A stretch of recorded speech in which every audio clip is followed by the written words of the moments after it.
afternoon, everybody. Welcome to the workshop where we will discuss working with government in ports. First of all, I want to thank ARAT Conference for this privilege, and thank you for joining us.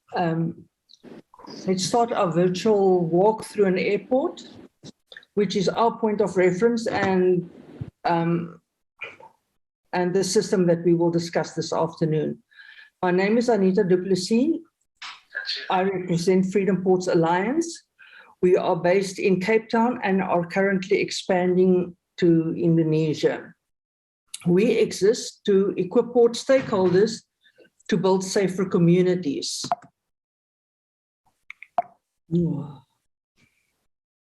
Sorry for that. Working with government in ports is a critical aspect of preventing human trafficking or increasing victim identification. So just as a disclaimer, I would like to say that whatever we share here this afternoon, it is first-hand experience from research as well as from transnational collaboration. So in no ways does FPA aim to blame anyone. This is a big task that is ahead of us. And as the TIP report was released just today or yesterday, we all realize that the work that we have to do in preventing human trafficking through ports and the movement of victims remains a very big task ahead of us.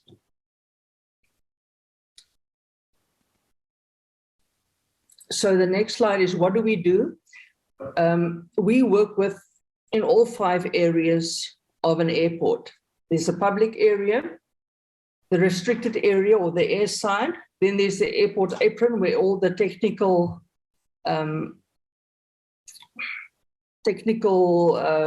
teams work. You have in-flight where they connect with the port of departure as well as the destination port. And then we have the public sector, which is very important. Now, Jeannie May, the host of How Do I Look, said, selling the commodity of humans has to be the biggest business out there, as it is the most lucrative. I cannot go to sleep at night unless I know that I am using all of my platforms to fight human trafficking. And what I would encourage you to do with this quote is to think about what is your dreams for your area of influence where you work, and how do you think you can improve the human trafficking prevention, interception, or rescues and restoration. If you look at the question why people become human traffickers or why they traffic people, the best comparison is to compare it to drug trafficking. We are non-consumable. However, drugs is very consumable. So if I am, for instance, a drug trafficker, I have to keep on buying new products to be able to have stock to sell. With human trafficking, it is very different. I can sell and sell and keep on selling until the person that I am selling has no more value for anyone.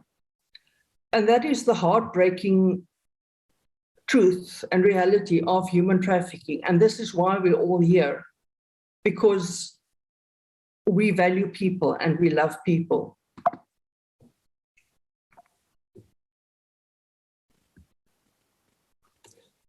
So when we fly, and we're all happy that we can fly again, how often do we actually wonder and consider whether an airport is safe, whether the cabin crew has been trained to handle emergencies, or whether COVID-19 protocol is in place? We don't think about that. However, during lockdown, FPA attended multiple aviation industry and airline webinars because we wanted to see what their new plans and revised plans are after COVID and the pandemic regarding human trafficking. So potential terrorism and potential drug trafficking is still the number one security and safety focus areas. However, human trafficking is not on their radar at all. And when we ask them how about human trafficking, how will their new security and updated security plans prevent human trafficking, our question was never answered. So it remains a challenge for us to get airlines and aviation industry to actually acknowledge that human trafficking is a problem. So we broke down airports communities into 5 groups, as we said before. If you look at the red entities or groupings, they are all either government departments or state-owned enterprises. So in your private, in your public sector or your public area and your land side, what they call land side, you have your ports company, which is an SOE in the majority of cases. You have your ground crew, your aviation security, porters, your banking systems, your cleaners, and your vendors. If you look at the air side and your restricted area, you have your ports company again, immigration, border police, aviation security, ground crew, lounges, and your vendors. Here is the thing, that everybody that works on air side, they have a police clearance that says they pass the security clearance to work on that side. If we look at the airport apron, they too have a police clearance to work there. You again have your ports companies, your air traffic control, immigration, border police, your cleaners, your ground services, and your technical crew. It is well documented that in many countries, air traffic controllers say that human trafficking is not their concern.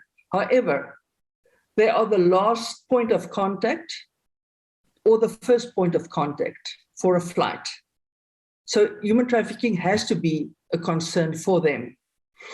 If we talk about in-flight, then the flight and the cabin crew, they are in contact with the port of origin as well as the destination port. We look at government departments.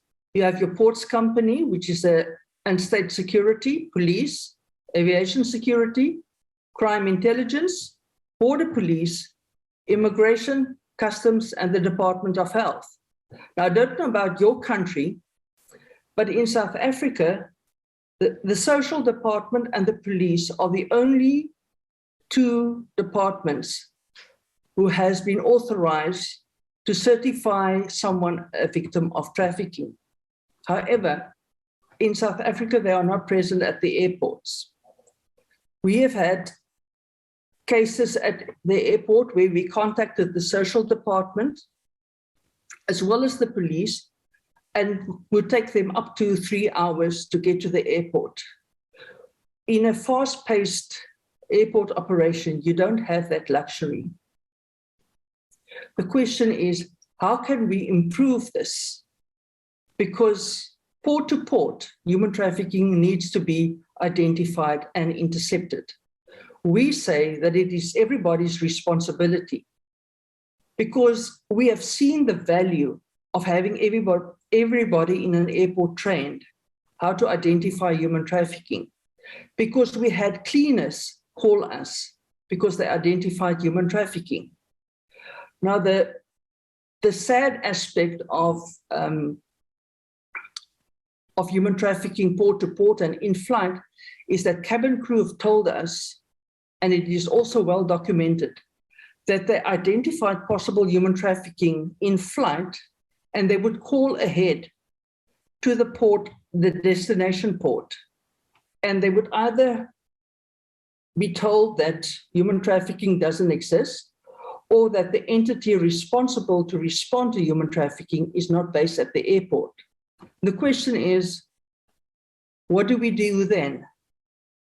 And looking at South Africa's TIP report this morning, I again saw that for the 9th consecutive year, victims of trafficking did not have access to immigration services, which is an alarming effect or reality. So when we look at government operations, they normally operate in pre-port, port-based, and post-port.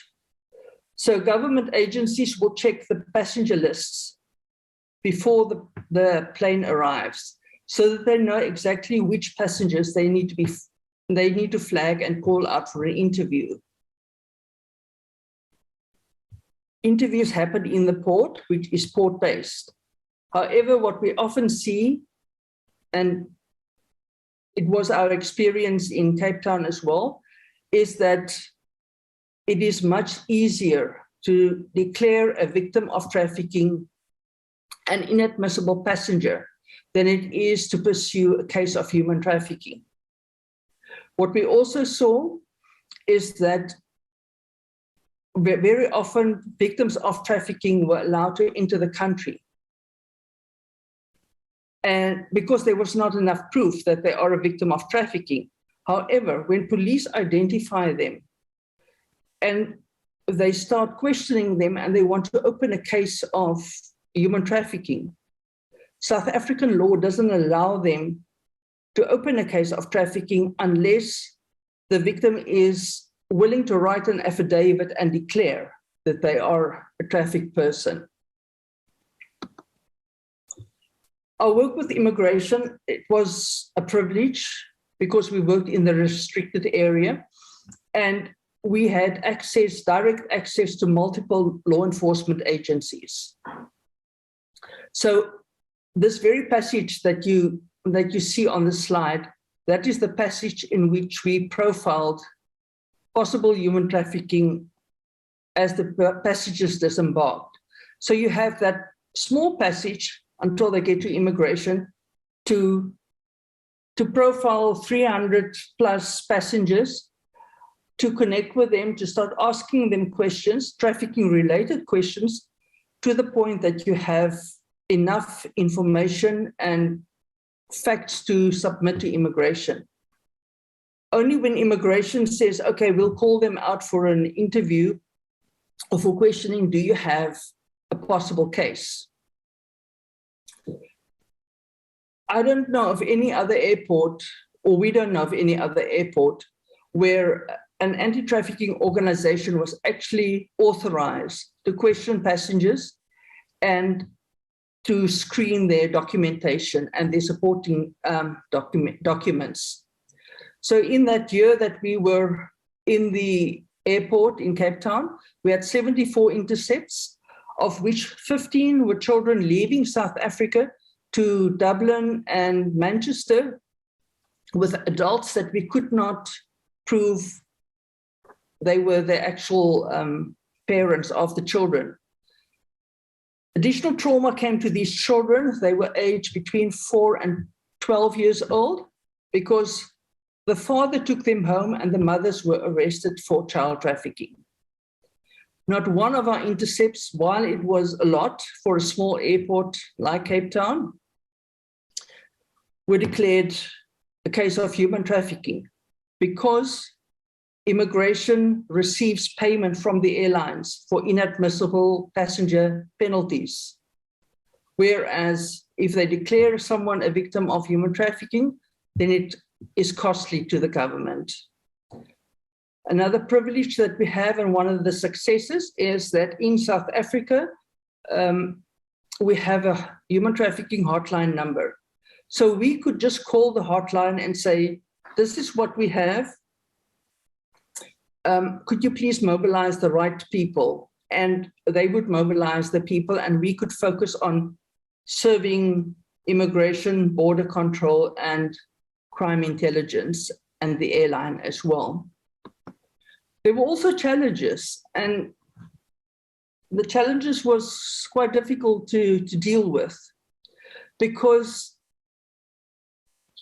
it is a concern, but it's also sad when you are 90% sure that this passenger is a victim of trafficking and the passenger is declared inadmissible, not only does that passenger not have access to justice and to safety, but also the airline cannot confirm that sending that passenger back is what is best for them.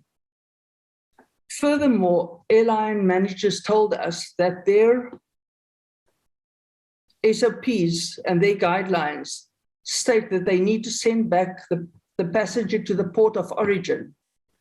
But what happens if the port of origin is not the passenger's country of origin and the passenger does not meet the immigration requirements? And we had to deal with that multiple times. The other challenges with immigration is that they don't have a clear understanding of what human trafficking is. And they would often go into discussions with us, trying to convince us it's people smuggling, it is economic migrancy, it is a foreign marriage. Well, the information that we got clearly indicated this is possible human trafficking. The other challenges that we have is interagency collaboration or multi-agency collaboration is not as strong and solid as we would like it to be. And data capturing seems to be a problem in multiple countries. Official complicity is definitely a big case and or a big problem and a big challenge. And what do you do when you have complicit officials that you are dependent on? You remain respectful, you say thank you, you walk away, and you go back to the lines and you keep on doing your work, but you remain respectful. It is not our role and our responsibility to report corruption. Our only role and mandate is to fit into the framework of the airport operations and to prevent human trafficking. That is it. The biggest challenge we had was to get a signed MOU. Without a signed MOU, word of mouth doesn't take you very far. Inadmissible passengers. So what is an inadmissible passenger? An inadmissible passenger is someone who is unable to show valid documents. It's as simple as that. It is a legal term, yes. The process should be activated after the passenger is investigated. That is what IATA and ICAO's standard operating procedures say. But we have not seen that investigation was properly done before a passenger was declared inadmissible. Government receives a financial payment for the inadmissible passenger penalties, while investigating and prosecuting human trafficking costs money. What do you do if you know that this passenger and possible victim of trafficking is in a situation where debt bondage will probably be added to, or it will increase, where you know that possible re-trafficking is a reality that they face. We have seen multiple cases where traffickers try 3, 4, 5 times to bring the same victim back, different airlines, until they have all the documentation. However, every time the passenger is declared inadmissible. And they tell you, but my debt bondage, but my kids, but my family.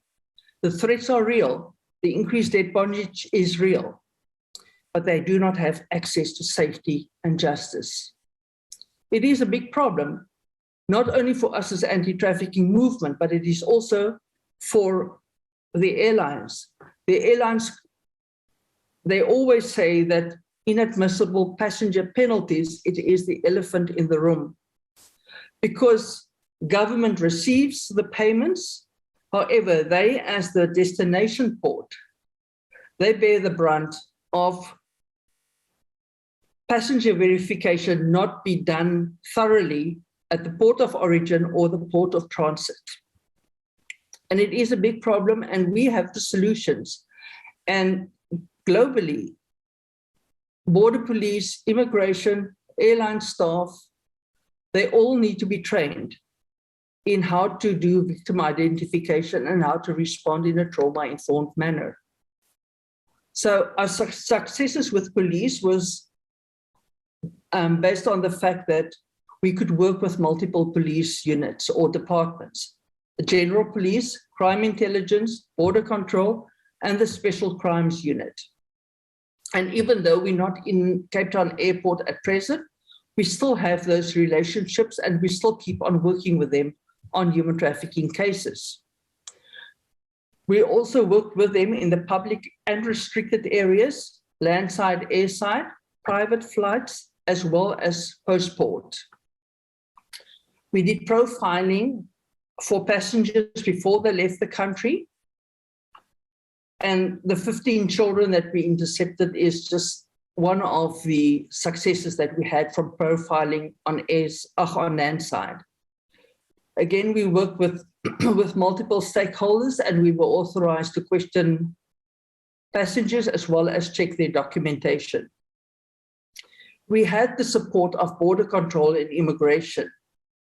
What we would love to see is from within this anti-trafficking movement that we start to weave a safety net, that we duplicate these systems in other countries, so that when we have an at-risk person being returned, we can actually contact our partners in other countries and say, on this flight, we have this passenger who is very much vulnerable to possible human trafficking.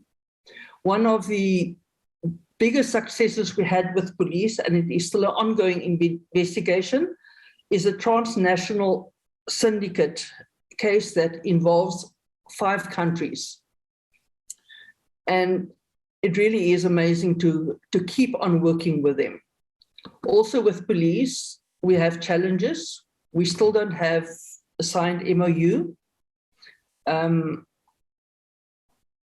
Official complicity is part and parcel the reason why we don't have a signed MOU. Not all police officers have access to their SOPs, and they really lack understanding of what human trafficking is, the complexities thereof, and how to respond to it.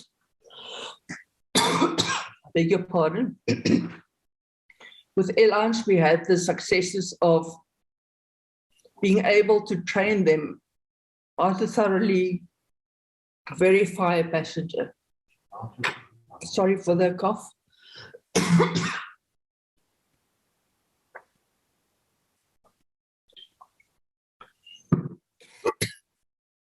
That was very important.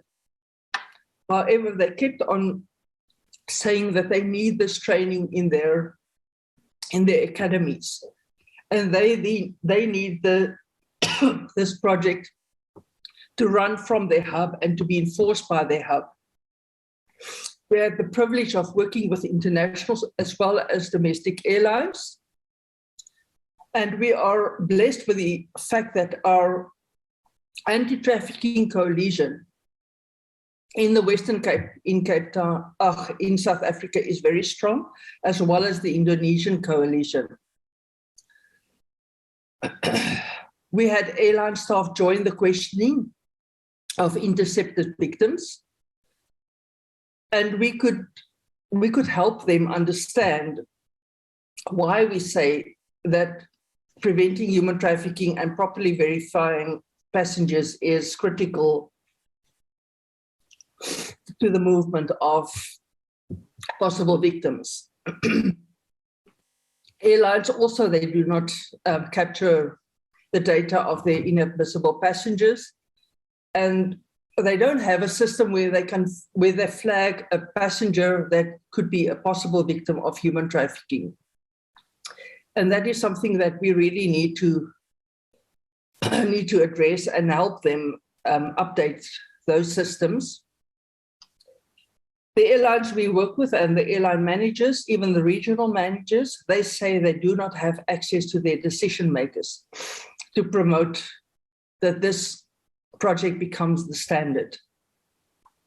Their biggest complaint is the outdated SOPs. And as I said before, what do you do if a passenger's port of origin is not a country where they have access to or are allowed to enter?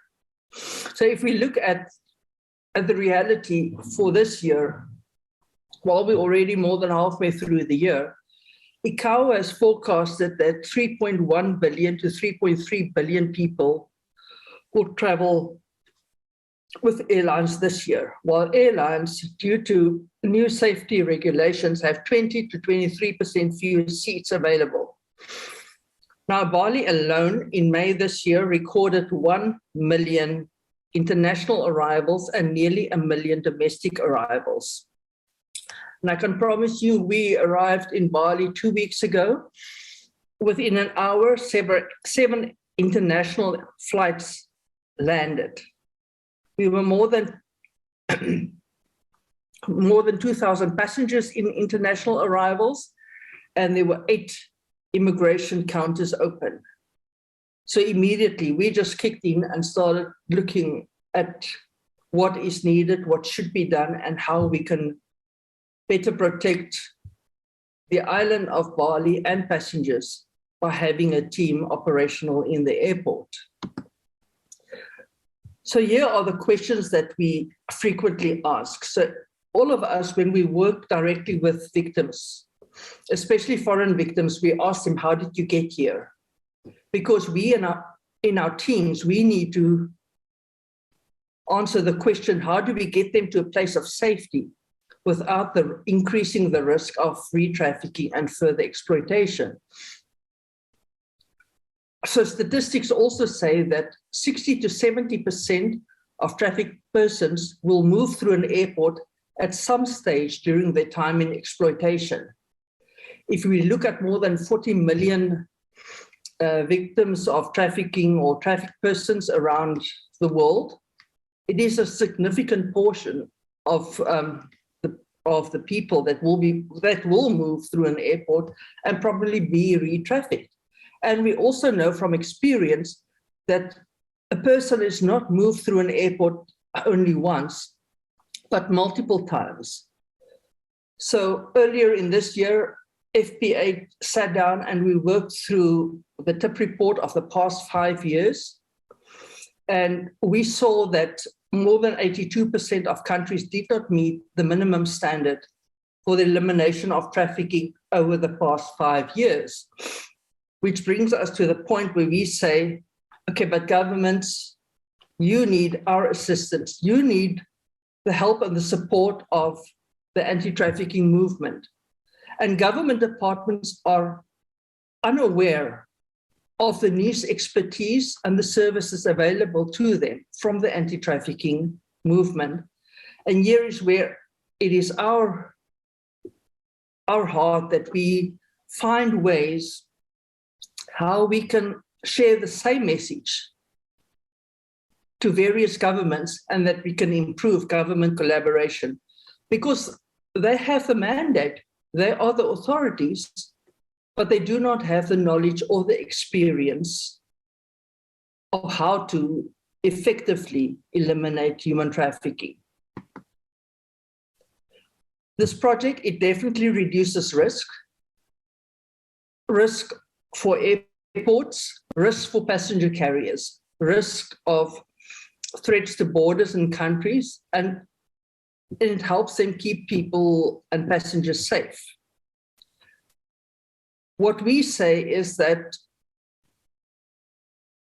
freedom should be accessible to everybody. And we can do so much more if we have the buy-in of government, if we have their support and the go-ahead from them, and if we have the buy-in of airlines, IATA, ICAO, the national aviation authorities, as well as the ground services companies. So if we look at the case studies, I would like to start with this video. This is the route of a Bangladeshi construction worker who we intercepted in Cape Town. So he was trafficked from Bangladesh to Kuala Lumpur, from Kuala Lumpur through Bali, through 3 other airports in Indonesia, back to Kuala Lumpur, through Ethiopia until he was intercepted in Cape Town. What happened here was that none of the airports realized that he had no luggage, that he was traveling on someone else's passport. He couldn't even remember the date of birth. He had been in Indonesia and Malaysia so long that his level of language was intermediate. What he told me in Indonesian and what he told the Bangli translator was exactly the same and very different from what he told the English-speaking interviewer. When we asked the airline manager, can you please send him back to Bangladesh? He said, but our guidelines say we must send him back to Malaysia. We put up a real fight for him because he doesn't meet Malaysia's immigration requirements, so he can't enter the country. However, the airline manager promised to send him back to Bangladesh, but until today, we can't say where he ended up.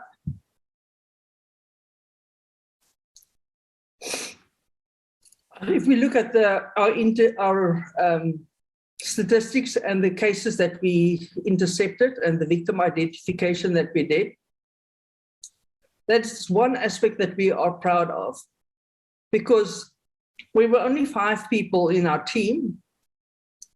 However, only 2 of us were full-time. The others did half days. And yet we had intercepted so many victims of trafficking. If we talk about the 60 to 80 men, this refers to the Indonesian seafarers who traveled to Cape Town to board the commercial fishing trawlers. Now, this is only Indonesian men. And I want to take us back to the tip report. So the 2018 tip report for South Africa said that 30 to 40 Indonesian or men per month enter Cape Town airport to board the fishing trawlers. Indonesia's tip report for the same year stated that 7,000 Indonesian men departs from Indonesia to Cape Town to board the fishing trawlers. We saw 3 weeks in every month between 60 and 80 Indonesian men only come through Cape Town airport.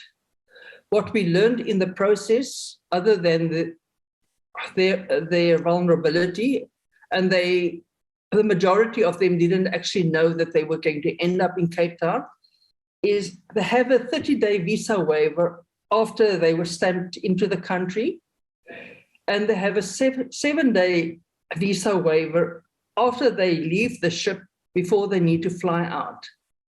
This increases their vulnerability.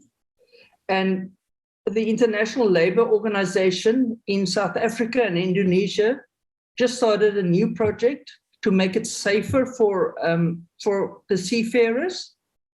And we really believe that this should be a global project, because too many seafarers come through Cape Town airport. And we don't even talk about the other ports. We don't even talk about the Philippines, China, Taiwan, Thailand. This really needs to become a global project of building bridges, collaborating, so that the seafarers are safe. Sorry, I'm just trying to get to the next slide.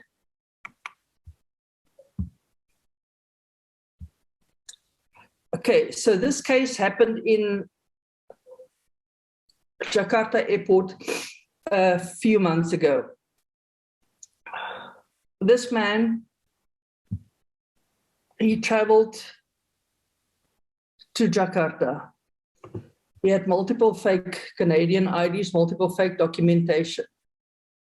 We've seen under pressure that under the pressure of questioning, that there's no way these people can think clearly. They only remember what they were told to remember. So who told him to destroy his documentation and to flush it down the toilet? It is possible that this man was a victim of trafficking. However, he was arrested. We don't know whether he was sent back. We don't know what happened to him. But here we have a transnational human trafficking case that could be investigated properly. Because who financed all those fake documents? Who financed his trip? Who was waiting for him in Jakarta? Who was waiting for him when he returned back to Kuala Lumpur? And did he return back to Kuala Lumpur? What happened to him? Wouldn't it have been better to bring in anti-trafficking organizations who can actually help this man get to safety, be safe, access justice, and see that a transnational human trafficking case is pursued? So this data is very fresh. It is from the Dark Barley website, and you can go look at darkbarley.org under the resources. We did this mapping with and data submission with Freedom Collaborative at last week's Indonesia anti-trafficking gathering. So for the first time, this is what we saw, the mode of transport. So air travel is still the most preferred means of transportation. Then we have passenger ships, cars, buses, trains, motorbikes, others on foot, and via cargo ships. So if you look at the reports on the Freedom Collaborative website, the report from Kenya, Nepal, and Malaysia, you read through them with an anti-trafficking or human trafficking prevention eye, you will see the trends are the same. We have had meetings with the coalitions who collated the data, and they confirm that it's the same airlines in multiple cases. So what I see here, or what we see here, is that this is the time for us to say, okay, guys, the movement and the transportation of victims is an aspect that has not received much attention until now. So how can we actually address the transportation and the movement? Because passenger carriers, whether it's buses, cars, ships, planes, whatever, what they don't realize is they can be implicated in a human trafficking case. And that is the message that we need to bring across. And other than that, we need to build strong collaboration networks so that victims are not re-trafficked. And we need to make it costly for traffickers to move victims. So when we look at this common transit points, this is for human trafficking to and from Indonesia. You can see there are multiple. And it is very interesting to see when you think of Malaysia, when you think of the UAE, when you think of a recent case that came up was someone was trafficked to Indonesia from Kenya. If we look at labor trafficking per se, not only sex trafficking, we look at organ trafficking. An Indonesian was intercepted in India a few weeks ago for organ trafficking. So what we see here is that there's so much work for us to do. And the time is now for all of us to get together and to say, okay, let's start figuring out what we can do. Let's brainstorm and draft a blueprint and say, this is what we need to do. These are the people who have these skills, and let's take hands and let's do this together so that we can keep on making it costly for traffickers to move victims. How can we help? An airport response project exists to equip government agencies, airlines, and everyone working in a port with the skills and tools to proactively identify human trafficking and to respond to it in a trauma-informed manner. We believe that building a bridge with a strong integrated port-to-port collaboration is critical to preventing human trafficking. What we also do is we create verified data, trends, and we create watch lists. They all bridge gaps. And as we create a safe platform where we can share data and trends and watch lists, we can reduce human trafficking through ports. Just one example that I want to share with you is we had 2 ladies arrive in Cape Town with brand new passports and 4-year work contracts to work in a 5-star hotel. The contracts were signed by people from the exact same tribe than they are, non-South Africans. We took photos of their passports, sent it to the country of origin. We had an official check the system. The passports was not in the system. They had no passports according to their immigration system. However, immigration let them through. We lost them. What we're saying is we can do better. We all need to participate and really proactively train government officials. They need to be trained. And we need to let them know and communicate to them that it is okay to work with us. We're not there to shame them. We're there to help them fulfill their mandate. And we really dream of a day when we will have a global safety network because we have an integrated approach. So you can see that our team has more than 30 years combined experience. We worked in everything from raising awareness to safe houses. And we do, we have an online intelligence and case management platform that we use, where we profile businesses, people. You can profile anything on there and any involvement from car engine numbers and registration numbers to cell phone numbers to anything. And the results that we get from that, as you print it out, number one, you can show airlines what it costs them, inadmissible passenger fines. The second thing you could do, you print out the case as is, you can hand it over to the police and it is ready to go to court because that is how the system was set up and designed.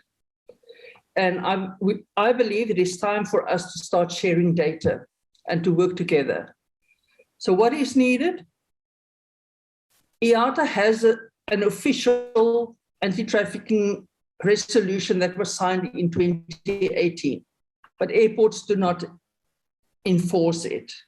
Airports and airlines annually adhere to multiple security audits to stay operational. However, human trafficking is not included in those audits, security audits. What we say is it needs to be included. And from the global learning community, we have just last month, we wrote a joint letter to the TIP office to ask them to start reviewing airports and airlines as well in the in next year's TIP report. And we're making great progress with those discussions, and we're looking forward to working with the TIP office to make this an annual review as well. As the ultimate authority, governments must understand their role in combating human trafficking, not only at ports of entry, but also at ports of departure. We had one case where an airline called us out because they had a 12-year-old boy, Nigerian boy. The mother just left him at the counter and said, sorry, she was parked illegally. And so she had to go. And they realized his documentation was fake. Immigration said he must go. He must leave the country. He doesn't belong in the country. It took us some time to get the copies of his documentation from the airline. By that time, the flight had already departed. We quickly picked up that there were 2 dates of births on his documentation, various addresses, and different contact persons. We had the airline instruct the crew to make sure nobody has access to him while they're in transit. And we contacted the British High Commissioner in Lagos, who went out to meet the plane. They identified and confirmed that this boy was a victim of child trafficking, and they took him to the safe house.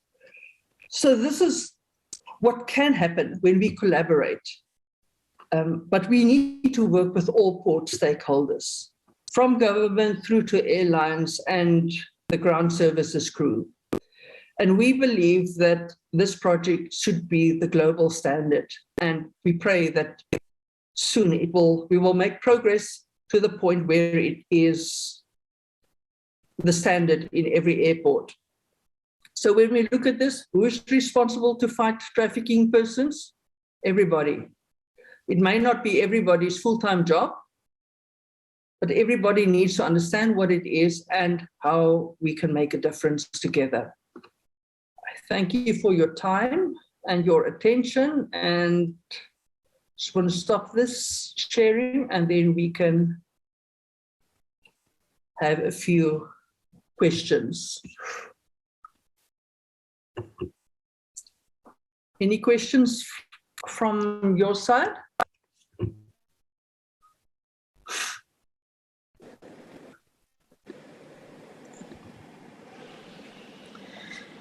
I have one, Anita. How are you? Good, thanks. So how do we get involved if we want to, the countries where we are, how do we get involved with the organization? We would love to train people, and we would love to present the training not only to organizations and people like you working in very relevant positions, like schools, but also people who travel often. And if you can connect us with people at your airport or at your local airlines, we would really like to do that. We had a good discussion and meeting last week with an organization who has started training of one low-cost carrier at their academy, and we plan to expand that. We would really love to get into airline academies and get to airports, because as the landlord, the airports decide what services they offer. And if we can train people on organizations in the anti-trafficking movement on documentation verification, we know travel internationally. We can't board, we are not clear to board a flight unless we have all the supporting documents that is required by the destination country. That should become part and parcel of passenger verification. Every passenger should be checked. If I'm a permanent resident in Malaysia and I fly out to Germany, I need to show at check-in that I have a return ticket. and I need to show that I have a visa. What we've seen multiple times is that they don't check documentation. More than 80% of the people we intercepted, the visas were issued before the passport was issued. The visas were issued in a country where the passenger has never been. So documentation verification, if we can give that training to everyone in every organization present, we would love to do that. And that is the start. And when we start training people, and everyone who completes our training, they will get a red flag passport, which has the most common indicators of every possible form of trafficking: normal traffic, human trafficking, trafficking for pornography, child trafficking, for arranged marriages, all of that. So we have our training in order. That was what was the benefit of lockdown. We could work on that, but definitely training is where we would like to start. Thank you for your question, Melinda. All right, thank you. Anyone else?